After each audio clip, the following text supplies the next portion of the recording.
నమస్కారం. లైవ్ షోకి స్వాగతం. చర్చా కార్యక్రమం ఆరంభిద్దాం. ఇక అతిథుల పరిచయం శ్రీ కృష్ణరాజు గారు, సీనియర్ పాత్రికేయులు, ప్రముఖ విశ్లేషకులు, శ్రీ శివశంకర్ గారు, వైఎస్ఆర్ కాంగ్రెస్ పార్టీ అధికార ప్రతినిధి. ఇక ఆంధ్రప్రదేశ్లో శ్వేతపత్రాల పరంపర కొనసాగుతోంది. నిన్న విద్యుత్ శ్వేతపత్రం అంటూ చంద్రబాబు గారు హడావుడి చేశారు. ఇదేమి చిత్రము, గత ప్రభుత్వం ఓడిపోయిన తర్వాత ఇంకేముంది, ఆ ప్రభుత్వం మీదే పడి రకరకాల వ్యాఖ్యలు విమర్శలతోటి శ్వేతపత్రాలు విడుదల చేయటం ఎందుకో తెలియదు. కానీ బట్ దాంట్లో వాస్తవాలు చెప్తే తప్పేం కాదు. కానీ అత్యధిక భాగం అవాస్తవాలు చెప్తున్నారనేది ప్రధానమైనటువంటి అభియోగం. అసలు సూపర్ 6 గురించి, ఎన్నికల మేనిఫెస్టోలో ఇచ్చిన ఇతర వాగ్దానాల గురించి శ్వేతపత్రాలు ఇవన్నీ విడుదల చేయకుండా ఇవన్నీ విడుదల చేయడంలో చంద్రబాబు గారి లక్ష్యం ఏమిటి? కేవలం డైవర్షన్ అయినా, ఇంకా పోనీ శ్వేతపత్రంలో అయినా సరే విద్యుత్ ఛార్జీల భారం తగ్గిస్తారా అని ప్రశ్నిస్తే, పేదలపై ఇప్పటికే భారం పడిపోయింది, కొత్త టారిఫ్లు వచ్చే మార్చికి అమల్లోకి వస్తాయి, అప్పుడేం చేయాలో ఆలోచిస్తాం, ప్రభుత్వం ముందు చాలా సవాళ్లు, ఆర్థిక ఇబ్బందులు ఉన్నాయి, ఇలా ఆయన మాట్లాడుతున్నారు. పెద్ద ఆయన కదా చంద్రబాబు గారు. పోనీ ట్రూ అప్ ఛార్జీల వల్ల చాలా నష్టం జరిగిపోయిందని అప్పుడు ప్రచారం చేశారు కదా, వాటిని తీసేస్తారా ఏమో అని అందరూ అనుకున్నారు. అదే ప్రశ్న కొందరు విలేకరులు వేశారు. ట్రూ అప్ ఛార్జీలు 17,000 కోట్లు ఉన్నాయి, అసలు ట్రూ అప్ ఛార్జీలు వేయటానికే వీల్లేదన్నారు కదా, మరి వాటిని తీసేస్తారా అంటే అది కూడా ఎక్కడ స్పష్టత ఇవ్వకుండా దాటేస్తారు తెలివిగా. ఇంకో విశేషం ఏంటంటే, వ్యవసాయ మీటర్లు, వ్యవసాయ విద్యుత్కి ఇచ్చే మీటర్లు, మోటార్లకు పెట్టే మీటర్లు ఉరితాళ్ళు అని ఆ రోజుల్లో చంద్రబాబు గారు విపరీతమైన ప్రచారం చేశారు. ఇప్పుడేమంటున్నారు వినండి. వ్యవసాయ విద్యుత్ మీటర్లు ఇప్పటికే పెట్టేశారు, అందువల్ల ఏర్పాటైన చోట వృధా కాకుండా ప్రభుత్వ ఖర్చుతో సోలార్ ప్యానెల్ అందజేసి రైతు విద్యుత్ ఉత్పత్తి చేసేలాగా చేస్తాం, అంతేగాని విద్యుత్ మీటర్లు తీసేరంట. మరి విద్యుత్ మీటర్లు ఉరితాళ్ళు ఎట్లా కంటిన్యూ చేస్తారు? ఇదంతా చంద్రబాబు గారు తెలివైన రాజకీయ నాయకుడు కాబట్టి ఆయన ఎప్పుడు ఏం మాట్లాడినా మనం ఒప్పుకోవాలి కాబోలు. ఇక ఇదే కాదు, ఇసుకకు సంబంధించి ఆయన ఒక విచిత్రమైన కామెంట్ చేశారు. అది ఉచిత ఇసుక ఇచ్చేసానని చెబుతున్నారు. ఒకసారి ఆ వీడియో చూసిన తర్వాత చర్చలోకి వెళదాం. మాట నిలబెట్టుకోవాలి కాబట్టి ఫ్రీ ఇసుక ఇచ్చాం, అందరూ ప్రజలు హ్యాపీగా ఉన్నారు. వైఎస్ఆర్ కాంగ్రెస్లో కొంతమంది మాత్రం కడుపు నొప్పి వచ్చేసింది. అది చూసిన తర్వాత ఉంటాయి సమస్యలు ఉంటాయి. ఉచిత ఇసుక చెప్పాం, ఉచిత ఇసుక ఇస్తాను, ఇచ్చాం.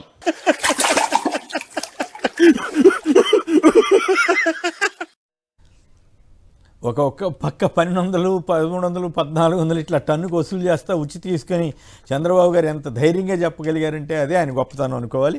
ఇక కృష్ణరాజు గారు చెప్పండి, విద్యుత్ శ్వేతపత్రం అసలు అవసరం ఏమిటి? విద్యుత్ శ్వేతపత్రంలో పోనీ ప్రజలకు సంబంధించిన ఇష్యూస్ ఏమన్నా రైజ్ చేశారా?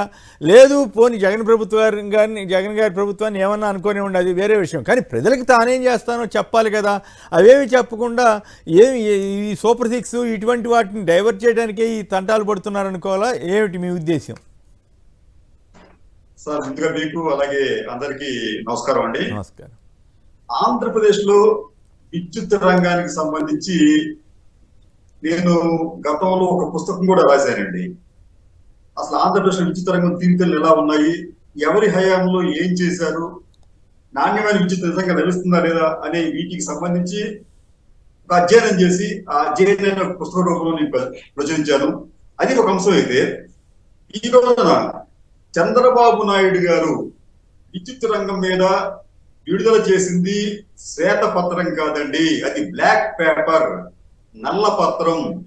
నేను ఆ మాట ఎందుకు అంటున్నానంటే, ఆయన రాష్ట్రంలో ఉన్న పరిస్థితిని ఆయన వివరిస్తూ తాను ఏం చేయాలో చెప్పాలి, అది శ్వేతపత్ర లక్ష్యం అండి అక్కడ. అది కానీ దానికి భిన్నంగా ఆయన అనుక్షణం గత ప్రభుత్వం మీద ఆరోపణలు చేస్తూ, నిందారోపణలు చేస్తూ, నిరాధారమైన ఆరోపణలు చేస్తూ, మరో పక్క జగన్మోహన్ రెడ్డి వ్యక్తిత్వాన్ని హననం చేసే ప్రయత్నం చేశారు. కాబట్టి అది శ్వేతపత్రం కాదండి, జగన్మోహన్ రెడ్డి గారి మీద కక్కిన ఒక విషపత్రంగా దాన్ని నేను భావిస్తున్నాను. ఎందుకంటే చంద్రబాబు నాయుడు గారు విద్యుత్ రంగానికి సంబంధించి ఒక సంఘటన ఏమిటంటే, ఆయన హయాంలోనే మనం మర్చిపోకూడదు, 2000లో బషీర్బాగ్ లో విద్యుత్ సంస్కరణలకు వ్యతిరేకంగా వేలాది మంది ఆందోళన చేస్తుంటే వాళ్ళ మీద కర్కశంగా కాల్పులు జరిపిన వ్యక్తి చంద్రబాబు నాయుడు గారు. ఆ వ్యక్తి ఈ రోజున విద్యుత్ రంగం గురించి, విద్యుత్ సంస్కరణ గురించి, విద్యుత్ నష్టాల గురించి మాట్లాడటం అనేది విడ్డూరంగా ఉంది. ఇంకోటి ఏంటంటే, ఎందుకు ఇవ్వడంటే, ఎన్టీ రామారావు గారి హయాంలో ఒక గొప్ప థర్మల్ ప్రాజెక్ట్ విజయవాడ సమీపాన్ని నిర్మించారు ప్రభుత్వ పరంగా. కానీ చంద్రబాబు నాయుడు గారు అధికారంలోకి వచ్చిన తర్వాత అసలు ప్రభుత్వ రంగంలో అటువంటి వాటిని చేపట్టకుండా కేవలం ప్రైవేటు రంగంలో ఉన్న తనకు సన్నిహితంగా ఉన్న పారిశ్రామికవేత్తలకు ఇబ్బడి ముబ్బడిగా రాయితీలు ఇస్తూ వారికి వందలాది కోట్ల రూపాయలు నిజంగా చెప్పాలంటే వారికి అందజేస్తూ రాష్ట్రంలో అప్పులు పెరగటానికి చంద్రబాబు నాయుడు గారు కారణమయ్యారు. ఇది ఒక అంశం అండి. అంటే దీనికి సంబంధించి ఆయన అనుసరించిన వ్యూహాలు చాలా విస్తృతంగా ఉంటాయండి. ఆ రోజుల్లో మీకు ప్రధానంగా జీవీకే, ల్యాంకో ఈ 2 విద్యుత్ సంస్థలకి కూడా ఆయన అపరిమితమైన రాయితీలు ఇచ్చారు. ఎంత రాయితీలు అంటే మనం ఆశ్చర్యపోతామండి. ఈ రెండింటికి కూడా మీకు 80 to 85 ప్లాంట్ లోడ్ ఫ్యాక్టర్ లో మీరు ఉత్పత్తి చేస్తే మీకు ఇంత ఇస్తామని చెప్పి చెబుతూ ఆయన ఉంటారంటే ఒకవేళ మీరు ఉత్పత్తి చేయకపోయినా అంటే మీ గ్యాస్ సరఫరా లేకపోవడం వల్ల ఉత్పత్తి చేయకపోయినా ఒకవేళ మీరు కొనుగోలు చేయకపోయినా మీకు ఆ 80% PLF కి యూనిట్ కి దాదాపు 75 పైసల నుంచి రూపాయి ఇస్తానని చెప్పి ఆ 2 సంస్థలకి కూడా ఈ ఫిక్స్డ్ కాస్ట్ రూపంలో దాదాపు ఒక సంస్థకైతే 950 కోట్ల రూపాయలు, మరో సంస్థకైతే దాదాపు 770 కోట్ల రూపాయలు అందించిన ఘనత చంద్రబాబు నాయుడు గారిది. దీన్ని కొద్దిగా మనం ఎక్స్ప్లెయిన్ చేస్తే ఈ స్కీమ్ యొక్క స్కామ్ ఏమిటంటే మీకు చంద్రబాబు నాయుడు గారు అమరావతి నుంచి సింగపూర్ కి ఒక ఫ్లైట్ వేస్తారన్నమాట. సింగపూర్ ఎయిర్లైన్స్ వాళ్ళది. వాళ్ళకి హామీ ఇస్తాడు ఆయన, సార్ మీరు మీ సీటింగ్ కెపాసిటీ 250, అయితే ఈ 250లో కేవలం 50 మంది ప్రయాణికులు మాత్రమే ఉంటే మీరు కంగారు పడద్దు, మీరు ఆ మిగతా 200 సీట్లకు డబ్బు మేమే చెల్లిస్తాము అని చెప్పినట్టుగా ఇలాగే ఇక్కడ ఈ ఫిక్స్డ్ కాస్ట్ రూపంలో ఆయా సంస్థలకు అయాచిత లబ్ధి చేకూర్చు. అంటే ఓకే, గతంలో జరిగిన మాట వాస్తవం. ఇప్పుడు ల్యాంకో ఆ తర్వాత మూత కూడా పడిపోయింది కదా, ఏది గ్యాస్ సరఫరా లేక ఇదంతా. సో అదంతా గతం అనుకోండి. ఇప్పుడు ప్రధానంగా ఈ శ్వేతపత్రం ద్వారా ఆయన ప్రజలకు ఏం చెప్పదలిచారు? కరెంటు ఛార్జీలు పెంచము అని చెప్పట్లేదు, మళ్ళీ పెంచబోము, తగ్గిస్తామని గతంలో చెప్పేవాళ్ళు, కానీ ఇప్పుడు పెంచబోమని కూడా చెప్పట్లేదు. అలాగే ట్రూ అప్ ఛార్జీలు రద్దు చేస్తామని చెప్పట్లేదు. అట్లాగే అదానికి ఇచ్చినటువంటి అన్నీ రద్దు చేస్తామని చెప్పట్లేదు. మరి జగన్ గారు ఆ ఒప్పందాలు పునఃసమీక్షిస్తేనే చాలా ఘోరం జరిగిపోయిందన్న ఆయన ఇప్పుడు మళ్ళీ తాను కొన్నిటిని సమీక్షిస్తామేమో అన్నట్లుగా ఇండికేషన్ ఇస్తున్నారు. చివరికి చేయకపోవచ్చేమో, అది వేరే విషయం. కానీ బట్ ఆయన గ్రీన్ ఎనర్జీకి ప్రోత్సాహం ఇచ్చిందే జగన్ గారు కదా.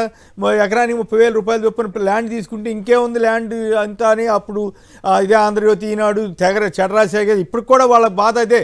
ఈనాడు వాళ్ళ దాంట్లో రాసిన క్వశ్చన్ చూస్తే వాళ్ళకి ఇష్టారాజ్యంగా ల్యాండ్స్ ఇచ్చేసారంటారు. దాన్ని నేను ఇక్కడ ఖండించలేదు, ఏది వాళ్ళకి అనుకూలంగా మాట్లాడలేదు. అంతవరకు నాకైతే అర్థమైంది. బట్ ఓవరాల్గా చూసినప్పుడు అదాని ఇటువంటి వాటి అగ్రిమెంట్లన్నీ రద్దు చేస్తారా, వాళ్ళకి అట్లాగే ట్రూ అప్ ఛార్జీలు ఎత్తేస్తారా, జనం మీద భారం పడకుండా చేస్తారా, వీటి గురించి చెప్పాలి. కానీ ఈ అయిపోయిన సోది ఎవరికి కావాలి జనానికి? సార్ ఇక్కడ ఒకటండి, చంద్రబాబు నాయుడు గారు చెప్పింది చేయరు, చేసేది చెప్పరు. ఈ విషయంలో ఆయన గొప్ప ఎక్స్పర్ట్ అండి.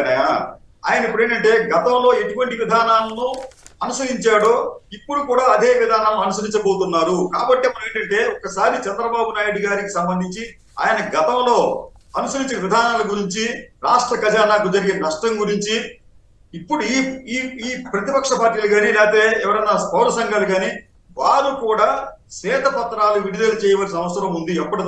అప్పటి వరకు కూడా ప్రజలకు వాస్తవాలు తెలియవండి. మీకు ఒక ఎగ్జాంపుల్ చెప్తాను. అంటే ఈ పీపీఏకి సంబంధించి కూడా ఒక అంశం ఏంటంటే ఆయన చాలా దారుణంగా, అంటే ఆ రోజుల్లో మీకు ఆంధ్రప్రదేశ్ లో దాదాపు థర్మల్ యూనిట్ అనేది 3.25 పైసలకు దొరుకుతుంది. అలాగే గుజరాత్ లో రెన్యూబుల్ ఎనర్జీ అంటే పునరుత్పాదక సోలార్ విండ్ ఎనర్జీలు యూనిట్ కి ₹2.43 దొరుకుతున్న సమయం, అంటే 2015 తర్వాత 2015-20 మధ్యనండి.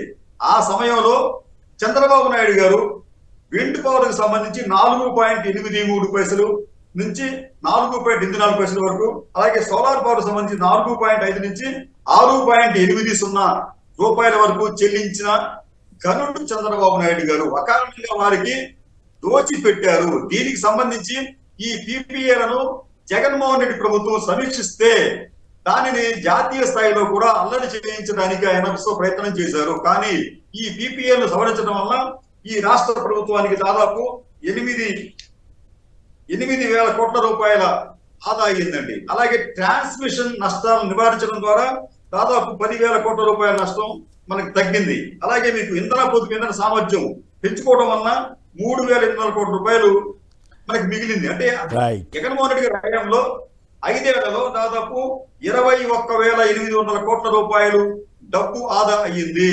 ఇట్లా ఇది వాస్తవాలు ఉంటే ఆయన చెప్పిన ప్రతిదీ కూడా అవాస్తవమే. అవాస్తవమే చెప్పడం కాకుండా మీరు రేట్లు పెంచుతారా అంటే దానికి ఆయన మౌనం వహించారు అంటే ఖచ్చితంగా ఆయన రేట్లు పెంచుతారు. దాంట్లో మీకు ఎటువంటి సందేహం లేదు. భవిష్యత్తులో విద్యుత్ వినియోగదారుల మీద మరింత భారం పడడం ఖాయం. రైట్. అయితే ఇంకొక మాట చెప్పండి, తర్వాత శివశంకర్ గారు ఫ్రీ ఇసుక ఇచ్చేసానంటున్నారు. మీరు విజయవాడలోనే ఉంటారు కదా, నిజంగానే ఫ్రీ ఇసుక 1,000 రూపాయలకి 1,200కి 1,300కి ఇట్లా ఇస్తే అది ఫ్రీ ఇసుక అవుతుందా? సార్ దీనికి సంబంధించి కూడా మీకు ఒక చిన్న కంపారిజన్ సార్. నేను నిన్న 2 ఇసుక బిల్లులు పరిశీలించాను. ఒకటేమో జగన్మోహన్ రెడ్డి గారి హయాంలోది. అది ఎక్కడంటే మీకు రాణిపేట అనే ప్రాంతంలో 8/7/24 అంటే నిన్న గారు మనకు అక్కడ 20 టన్నులు ఇసుక కొన్నట్టుగా ఒక రసీదు ఇచ్చారండి. దానికి టన్నుకి 590 రూపాయలు అని చెప్పి మొత్తం మీద 11,800 రూపాయలు ఛార్జ్ వసూలు చేశారండి రాణిపేట. అయితే డిస్టెన్స్ కేవలం 5 కిలోమీటర్లే. మనది గమనించాలి, చాలా ముఖ్యమైన అంశం సార్ అది. కానీ మీకు రాజమండ్రి సమీపంలో 27/6/2020 ఒక బిల్లు పరిశీలిస్తే అక్కడ ఒక వినియోగదారుడు 18 టన్నులు ఇసుక కొనుగోలు చేశాడు. అతను చెల్లించింది కేవలం 6,750 రూపాయలు. కానీ డిస్టెన్స్ 21 రూపాయలు. అంటే ఇక్కడ మీకు డోర్ డెలివరీ ఛార్జెస్ 21 కిలోమీటర్లని మనం చెప్పుకుంటుంటే ఇది కూడా కలుపుకుంటే మనకి మొత్తం 10,608 రూపాయలు రాజమండ్రి నివాసి చెల్లించాయండి 21 కిలోమీటర్లకు 18 టన్నులకు. కానీ ఇక్కడ అంటే సగటున టన్నుకి 589 రూపాయలు చెల్లిస్తే అక్కడ 590 రూపాయలు చెల్లించారు. అంటే డిస్టెన్స్ 5 కిలోమీటర్లు, ఇక్కడ 21 కిలోమీటర్లు. అంటే డిస్టెన్స్ రైట్. అంటే ఇక్కడ ఇంకా ఇది కాస్త బెటర్. విశాఖపట్నంలో అయితే 1,349 రూపాయలు, అట్లాగే నర్సీపట్నంలో 1,220 రూపాయలు ఇట్లే వస్తున్నాయి. మరి అది ఏమవుతుందో. అయినా కూడా ఆయన ఫ్రీ ఇచ్చేసాం కదా అంటున్నాడు. ఆయన ప్రజలంతా సంతోషంగా ఉన్నారంట. సంతోషంగా ఉంటే మనకు కూడా సంతోషపడాలి. ఇసుకకు సంబంధించి విచ్చలవిడిగా తవ్వటం వలన నదులకి సంబంధించి ప్రవాహాలు మీకు మళ్లే ప్రమాదం ఉంటుంది. గతంలో ఇదే విషయానికి సంబంధించి నేషనల్ గ్రీన్ ట్రిబ్యునల్ కృష్ణా నదిలో విచ్చలవిడిగా అక్రమంగా ఇసుక తవ్వుతూ ఉంటుంటే చంద్రబాబు నాయుడు గారి ప్రభుత్వం మీద 100 కోట్ల రూపాయల ఫైన్ విధించింది. దీనికి సంబంధించి ఒక ప్రత్యేక కథనం ఆ రోజుల్లో బ్రిటిష్ బ్రాడ్కాస్టింగ్ కార్పొరేషన్ లో కూడా ప్రసారం అయ్యింది. అంటే నదుల్ని ఎలా ధ్వంసం చేస్తున్నారు, పర్యావరణానికి ఎట్లా హాని కలిగిస్తున్నారు అనే విషయం సంబంధించి చంద్రబాబు నాయుడు హయాంలో జరిగిన ఘనకార్యాన్ని బీబీసీ కూడా చాలా గొప్పగా చూపించింది. ఓకే. 80 లక్షల టన్నులు స్టాక్ పెట్టి వెళ్ళి జగన్ గారి ప్రభుత్వం దిగిపోతే 40 లక్షల టన్నులు ఆల్రెడీ లాగిచ్చేశారంట టీడీపీ జనసేన వార్తలు. మరి అవి మరి నిజమా కాదంటే మనం ఏం చెప్పలేం. కానీ బట్ జరిగిన వీడియోలు అవన్నీ చూస్తే నిజమే అనిపిస్తూ ఉంది. ఇంకో 40 లక్షల టన్నులు ఈయనకి రెడీమేడ్గా ఉన్నాయి, వాటిని ఈయన ఇచ్చేస్తున్నట్టున్నారు. సుధాకర్ గారు రాజమండ్రి నుంచి. సుధాకర్ గారు చెప్పండి, విద్యుత్ ఛార్జీలు పెరిగేటట్లున్నాయా? చంద్రబాబు నాయుడు గారు చేసిన శ్వేతపత్రం మీద మీరేమంటారు? ఫ్రీగా ఇసుక లభిస్తోందా? నమస్కారం కోమనేని గారు. ఆయన ఇసుక కానీ ముందు కరెంట్ మీద మాట్లాడతాను. ఆయన కరెంటు కృష్ణరాజు గారికి ఒక బషీర్బాగ్ కాల్పులు ఒకటే గుర్తున్నట్టున్నాయి. తణుకులో కాల్దారిలో కూడా కాల్చారండి. అవును, అక్కడ కూడా కాల్పులు జరిగినాయి. సార్ మర్చిపోయారంటారు. ఇక ఆయన గురించి చంద్రబాబు నాయుడు గారి గురించి మన వైఎస్ రాజశేఖర రెడ్డి గారు ఒక మాట అన్నారండి.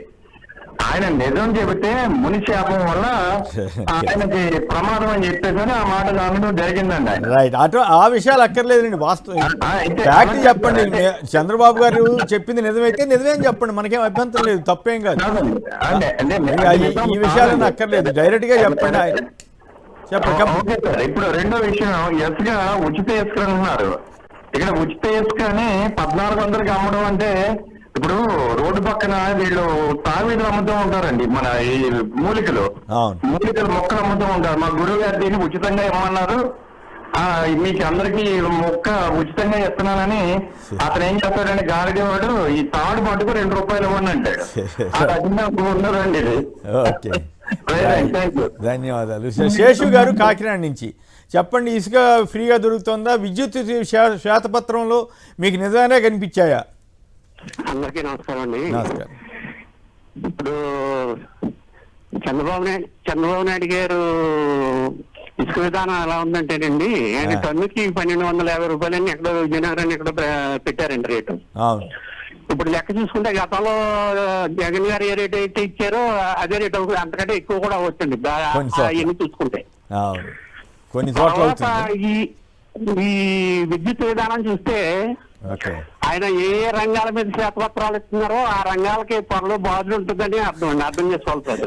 త్వరలో బాధలు ఉంటుందని అర్థం. బాగా చెప్పారు, ఈ పాయింట్ బాగుంది. ఖచ్చితంగా ఆయన ఉద్దేశం డైరెక్ట్ గా చెప్పడం నేను చెప్తాను. అవును, ఆయన ఎక్కడ కూడా విద్యుత్ ఛార్జీలు పెరగవని చెప్పలేదు, ట్రూ అప్ ఛార్జీలు రద్దు చేస్తానని చెప్పలేదు. అంతకుముందు జగన్ గారి మీద, ప్రభుత్వం మీద ఏ విమర్శలు అనేక ఆరోపణలు చేశారో వాటన్నిటికి సంబంధించి ఒక్క సమాధానం చెప్పలేదు. అది విషయం.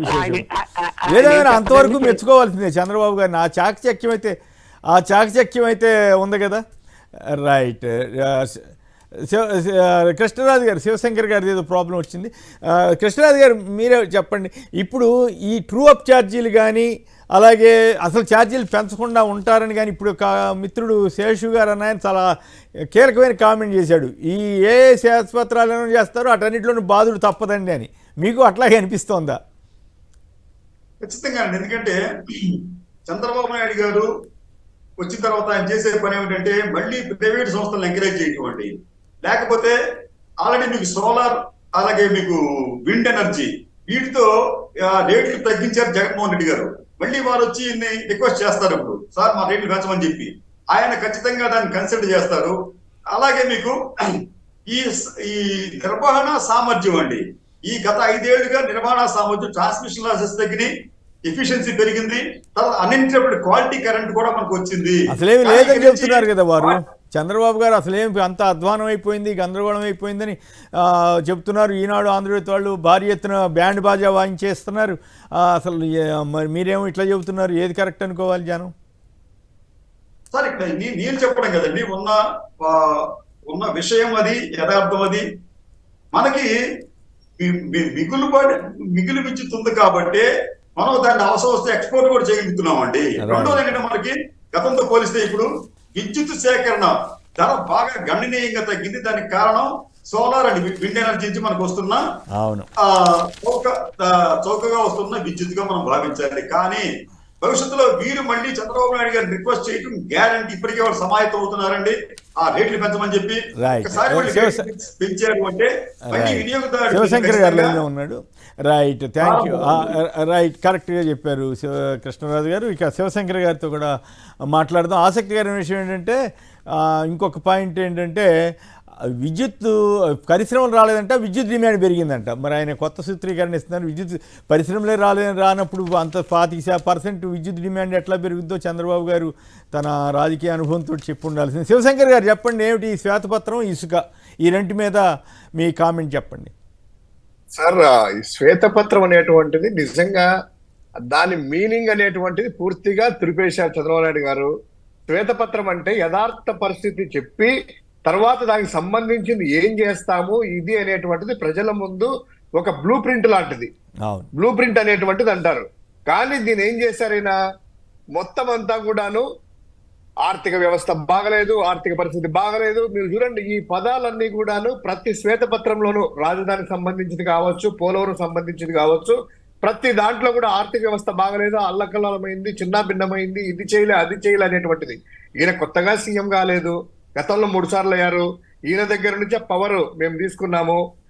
అప్పుడు ఎలా ఉంది పరిస్థితి? ఈయననే అన్నారు శ్రీలంక అయింది, ఇదైంది, అదైంది అనేటువంటిది. ఆర్థిక పరిస్థితి ఎలా ఉండేది అని తెలియదా హామీలు ఇచ్చేటప్పుడు అనేటువంటిది ఒకటి ఆలోచన చేసుకోవాలి. రెండవది ఈ విద్యుత్ గురించి అండి. ఈ శ్వేతపత్రంలో జనాలు నవ్వుకుంటున్నారు. మీరు అన్నటువంటి సిల్లీ క్వశ్చన్స్, అంటే కామన్ మ్యాన్ కి ఏదైతే అవసరమైతే ఆ క్వశ్చన్స్ కూడా ఉన్నారు. కరెంట్ ఛార్జీలు విపరీతంగా పెంచారండి. సిల్లీ క్వశ్చన్స్ కాదు, సింపుల్ క్వశ్చన్స్. సిల్లీ క్వశ్చన్స్ కాదు, సింపుల్ క్వశ్చన్స్.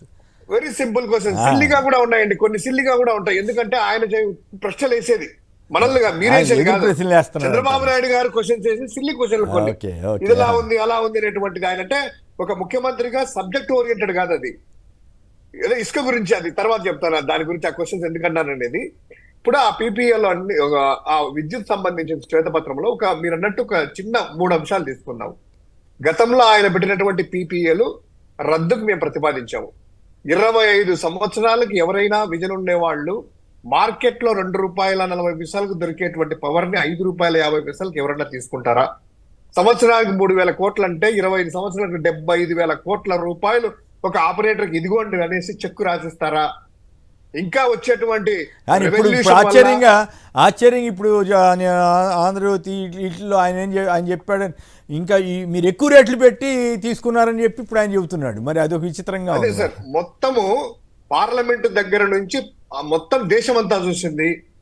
వచ్చేది రెవల్యూషన్, ఇంకా చీప్ పవర్ కి ఇంకా ఎక్కువ ప్రొడక్షన్ అనేటువంటిది అవుతా ఉంటది. డిఫరెంట్ మేనర్స్ ద్వారా ఆయన చెప్పినట్టు హైడ్రోజన్ ఏదో చెప్పారు కదా, అటువంటి అవైలబుల్ వచ్చినప్పుడు మనకి రేట్లు తగ్గుతా ఉంటాయి కదా. ఇప్పుడు మొబైల్ ఛార్జెస్ తీసుకోండి. మొబైల్ ఛార్జెస్ మనకి ఎంత ఉండాలంటే, ఒక కాల్ చేయాలంటే ₹13 ఉండే, ₹13 నుంచి ఫ్రీ కాస్ట్ వరకు 400 పెడితే 200 నెల అంతా కూడా ఫ్రీ చేసుకునేటువంటిది. అంటే రెవల్యూషన్ పెరిగకూడదు, టెక్నాలజీ వల్ల దీని వల్ల కానీ తగ్గుతూ ఉంటది.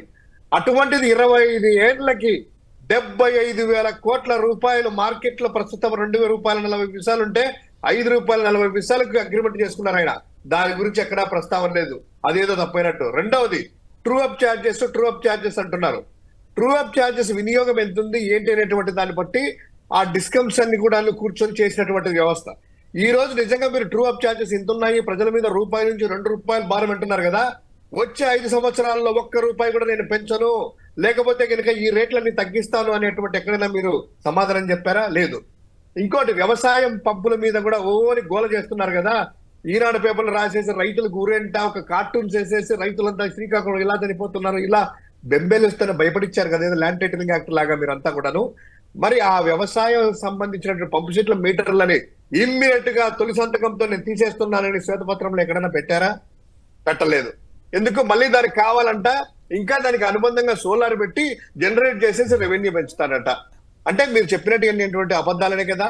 నిజంగా అంత రైతులకి ఉరితాళ్ళ లాగా మీటర్లు అయితే మరి రైతుల ఉరితాళ్ళు అట్లనే బిగిస్తావా?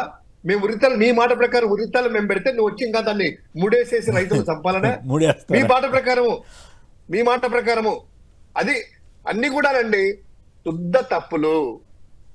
ఏం లేదు. అల్టిమేట్ గా ఏంటంటే, ఒక సూపర్ 6 పథకం అనేటువంటి తొలి సంతకంతో చేస్తామనేటువంటిది ఊదరగట్టి 1.5 సంవత్సరం నుంచి ప్రజలందరినీ కూడాను మంచిగా అట్రాక్ట్ చేసుకొని ఓట్లు వేయించుకొని మంచి మెజారిటీ వచ్చిన తర్వాత ఈ రోజు అమలు చేయడానికి ప్రజలు పెరుగుతుంది కాబట్టి దాన్ని ఏ విధంగా డైవర్ట్ చేయాలనేది ఒకటి. నిన్ననే ఇదంతా గందరగోళం ఎందుకు పెట్టారు అంటే సార్, ఇంకోటి సెకీని గురించి అంటున్నారు. సెకీ అనేటువంటిది కేంద్ర ప్రభుత్వ సంస్థ.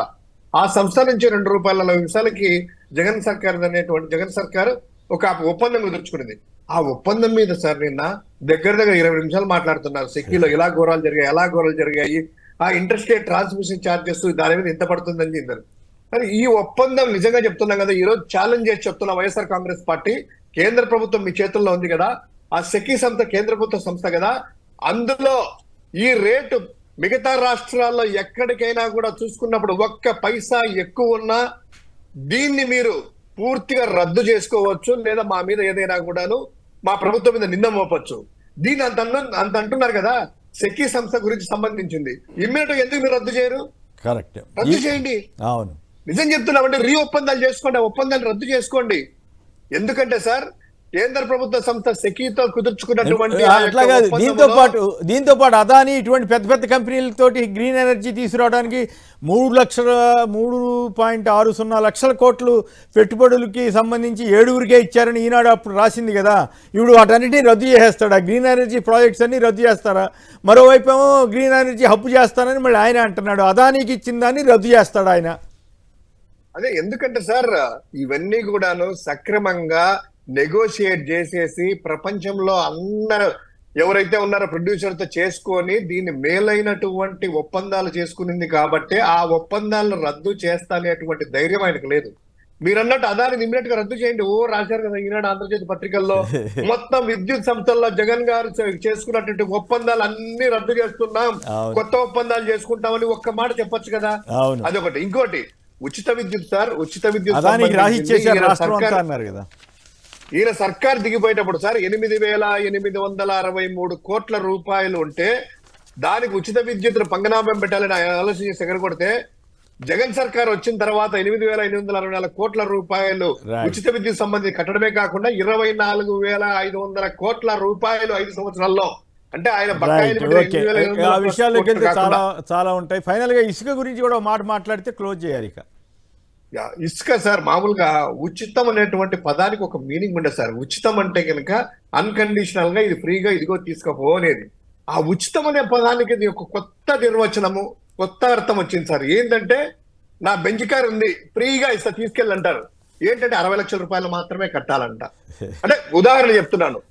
ఉచిత సార్ నిజంగా ప్రజలందరూ ఏం కోరుకున్నారంటే సరే జగన్ గారి టైంలో 750 కోట్ల రూపాయలు ప్రభుత్వానికి వస్తుంది, ప్రభుత్వం డబ్బులు కడుతున్నాం, ఇది ఎందుకు కట్టాలా, చంద్రబాబు ఫ్రీగా ఇస్తున్నారు కదా నమ్మి ఓట్లు వేశారు కదా. ఆ ఉద్దేశం ఏంటంటే సార్ ప్రజలందరూ నేను మాట్లాడిన అందరితో కూడాను నిన్న కొంతమంది ఒక 5-6 మందితో మాట్లాడితే అన్న ఉచిత ఇసుక అంటే ఎట్లా అనుకున్నామంటే ఒక ట్రాక్టర్ మాకుంటే 2 కూలీలు తీసుకెళ్లేసి మేమే ముంచుకొని వచ్చేసి నాకు ఎంత కావాలంటే అంత తెచ్చుకుంటాను, అది ఉచిత పాలసీ అని అనుకున్నాం. కానీ ఇదేందన్నా వాళ్ళు పెట్టిన ట్రాక్టర్లే అంట, మళ్ళా మెట్రిక్ టన్నుకి ఇంత అంట, 1,125 రూపాయలు ఒక దగ్గర బోర్డులు పెట్టారు, 1,800 ఒక బోర్డు పెట్టారు. అక్కడికి వచ్చిన తర్వాత లేదు ఇలా అంటారు. 8 రకాల ఛార్జెస్ వేస్తున్నారు సార్.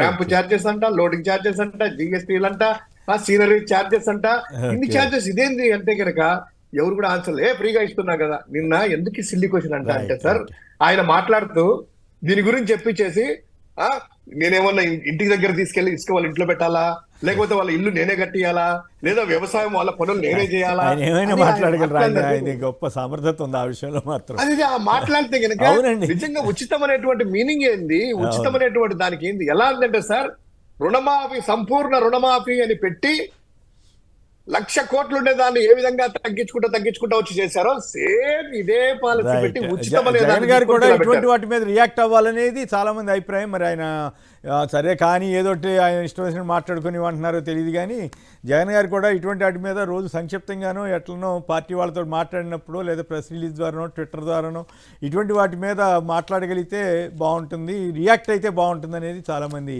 అభిప్రాయం. ఫైనల్గా చెప్పండి కృష్ణరాజు గారు, అదానీది రద్దు చేసే ధైర్యం చంద్రబాబు గారు చేస్తారా? ఊరికే జగన్ గారి మీద విపరీతమైన అబద్ధ ప్రచారం చేశారు కదా ఈనాడు రామోజీరావు గారు. అఫ్కోర్స్ ఇప్పుడు వారు లేరనుకోండి, రాధాకృష్ణ గారు వీళ్ళంతా పచ్చి అబద్ధాలతో ప్రచారం చేశారు, అట్లాగే ఇదంతా చేశారు కదా. అదానీది రద్దు చేసే ధైర్యం ఉందా చంద్రబాబు గారికి?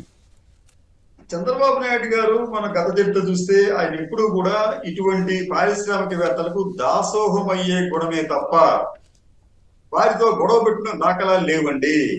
ప్రతిపక్షంలో ఉన్నప్పుడు ఆయన అనేక మంది పారిశ్రామికవేత్తలకు ఆయన అనేకానికి రాయితీలు ఇచ్చి తీసుకొచ్చారు. దాంట్లో ఒకటి మీకు హెచ్సిఎల్ సంస్థ, వారికి వారు 10 ఏళ్లలో 850 కోట్ల రూపాయలు మేము పెట్టుబడి పెడతామంటే దానికన్నా ఎక్కువ రాయితీలు ఇచ్చే ఆయన ఆ సంస్థని ఆంధ్రప్రదేశ్కి ఆహ్వానించారు. ఇటువంటి సుగుణ సంపన్న వ్యక్తిత్వం ఉన్న చంద్రబాబు నాయుడు గారు అదానీతో గాని లేకపోతే అటువంటి పారిశ్రామికవేత్తలతో గాని ఎక్కడా గొడవ పెట్టుకోరు.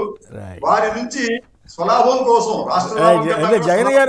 జగన్ గారు ఉన్నప్పుడు తచ్చడి బురదేశారు కదా, ఆంధ్రజ్యోతి వాళ్ళు రాయాలి కదా. ఇప్పుడు అదానీకి రాసిచ్చేశారు, వెంటనే రద్దు చేసేయండి ఆ ప్రాజెక్టులని, అదానీతో ఒక్క పరిశ్రమ కూడా పెట్టించడానికి వీలు లేదని రాయాలి కదా వాళ్ళు, ఈనాడు వాళ్ళను ఆంధ్రజ్యోతి వాళ్ళు. చంద్రబాబు గారు కూడా ఆ మాట చెప్పాలి కదా. చూద్దాం ఏం జరుగుతుంది. రైట్, ఆంధ్రజ్యోతి ఈనాడు వైఖరిలో కూడా మార్పు వస్తుంది. ఈ ప్రభుత్వం ఈ 2-3 వారాల్లో ప్రభుత్వం చేసిన తప్పులు తట్టుకోలేక వారు కూడా అనివార్యంగా ప్రభుత్వాన్ని ప్రశ్నిస్తూ ఇంక్లూడింగ్ ఇసుక విధానం మీద కూడా ప్రశ్నిస్తూ కథనాలు ప్రచురించారు. అదేదో ఊరికే పై మెరుగుల కోసం ఏంటుందండి, మీరు అప్పుడే కంగారు పడమాకండి. అసలు విషయం వచ్చినప్పుడు వాళ్ళు అయితే ఇక్కడ విషయం ఏంటంటే మరి ఎక్కడ తేడా వచ్చిందో ఆంధ్రజ్యోతి వాళ్ళు ఎవరో సతీష్ అన్న ఆయన మీద ఆయన మరి తెలుగుదేశం జనసేన ఎవరికి మద్దతుదారుడో లేదా ఎవరేమో తెలియదు కానీ ఆయన మీద చాలా పెద్ద వార్త రాశారు. వాడు మన్యంలో అలజడి మొదలైపోయింది, ఇదంతా గతంలో జరిగినట్టుగానే ఇప్పుడు కూడా జరుగుతుంది అంటూ ఆయన మీద రాశారు. మరి ఎక్కడ వాటాలు తేడా వచ్చిందో ఎవరెవరికి వాటాలు తేడా వచ్చిందో మనం చెప్పజాలం కానీ బట్ ఇదేదో ఆసక్తికరమైన విషయం. రెండు పార్టీల మధ్య తగాదా అవుద్దా, ఏం జరుగుద్దో చూద్దాం. రైట్, కృష్ణరాజు గారు, శివశంకర్ గారు ధన్యవాదాలు. ఇది నేటి వార్తా విశ్లేషణ కార్యక్రమం. నమస్కారం.